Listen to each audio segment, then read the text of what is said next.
January 12th, there was a shooting spree between Renton, Washington, and SeaTac, and it kind of flew under the radar. And also an elderly man, 76 years old, he was assaulted as well, but he didn't, he wasn't shot.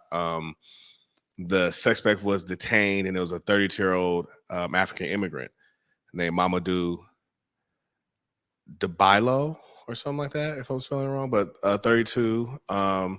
And they say they don't know a reason of why the shootings, but he's quoted in one of the news presses saying he doesn't like black people. Yeah, targeting black people. Yeah. Basically, he was targeting African Americans, and he's African himself. This is something that's been talked about for a long time in the community. The divide between African Americans and Africans, those who have come here from their motherland and know their heritage and their lineage. It's always been a divide. We've always had this conversation, and sometimes it goes left, and it can. But these are one of them incidents where you ask, what is the motive? What's being taught in these places? How are we looked at by people who, they're supposed to be like us, or supposed to be from where we're from and know themselves. I mean, what can we do? I mean, because we have friends, so like, what can we do as a people to change it? Because we've spoken to both sides, and there are some disconnects. There are some miscommunications, some misunderstandings, but luckily, no one was killed.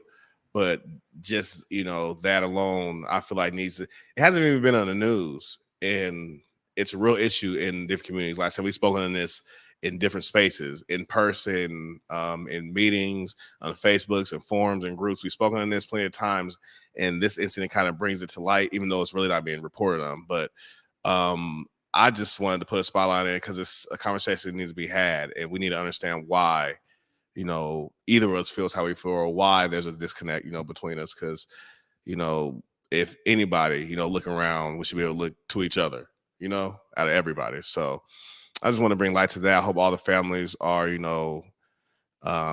receiving the help they need. They said no. I don't believe anybody was critically injured, but being shot is being shot. So hope everyone has a full recovery. And if you know somebody who may need help, or has ill feelings, or need to be educated on things, just different things, help them, or see if you can point them in the right direction to get help. But if you know anybody with any malice in their heart, or misunderstanding, or wants to hurt somebody, you should definitely report it, or try to prevent something from happening.